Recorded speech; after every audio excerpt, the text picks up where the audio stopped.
Hi friends, boomer uncle 1 hour and 52 minutes run టైంతో ఆహా ఓటీటీలో release అయిన ఈ మూవీ పరమ బోరింగ్ ఫ్రెండ్స్. నేనైతే ఎందుకు తీశారా బాబు ఈ సినిమా చూసిన ప్రతి ఒక్కరికి చాలా చిరాకు వస్తుంది. ట్రైలర్లో చూపించినట్టుగా ఏదో హారర్ సీన్ ఉన్నట్టు, కామెడీ కంటెంట్ ఉన్నట్టు చూపిస్తారు. కానీ అవేవి లేకపోగా నా సూపర్ హీరోస్ అయినటువంటి Hulk, super man, spider man వాళ్ళ ఇమేజ్ ని పూర్తిగా డ్యామేజ్ చేసేసారు. కొన్ని క్లైమాక్స్ లో ఏమన్నా ట్విస్ట్ ఉందరా అంటే పరమ చెత్త కంటెంట్ అంతా క్లైమాక్స్ లో పెట్టారు. ఇక స్టోరీ లైన్లోకి వెళ్తే హీరో వాళ్ళ నాన్న ఒక సైంటిస్ట్, పేరుకే సైంటిస్ట్, అంతే ఉండదు. ఆయనకు పెద్ద రాజమహల్ ఉంటుంది. ఆ మహల్లోనే అన్ని ప్రయోగాలు చేసేవారు. ప్రాజెక్ట్ 90 అని సూపర్ హీరోస్ ని కనిపెడతా ఉంటాడు. ఆయన చేసే రీసెర్చ్ కి మన ఇండియన్ గవర్నమెంట్ పక్కకి దబ్బమంటారు.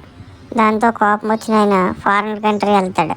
అక్కడ సూట్ కేసు లాగేసుకుని మళ్ళీ పక్కకు దబ్బమంటారు. ఇవన్నీ తట్టుకోలేక ఆ బాధతో ఇండియా వచ్చి చచ్చిపోతాడు. ఆయన కొడుకైన హీరో ఆ మహల్ని వదిలేసి దూరంగా బ్రతుకుతూ ఉంటాడు. ఇప్పుడు ఒక ఫారెన్ పిల్ల మనోడిని పెళ్లి చేసుకుంటుంది.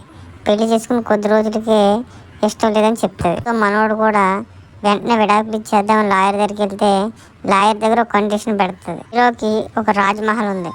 ఆ రాజ్మహల్లో ఒక రోజైనా ఉంటే విడాకులు ఇస్తానని హీరోయిన్ లాయర్ దగ్గర కండిషన్ పెడుతుంది. ఆ కండిషన్ ఉన్న లాయర్ హీరో కూడా సరే అని ఒప్పుకుని రాజ్మహల్కి వచ్చి ఒకరోజు ఉండటానికి.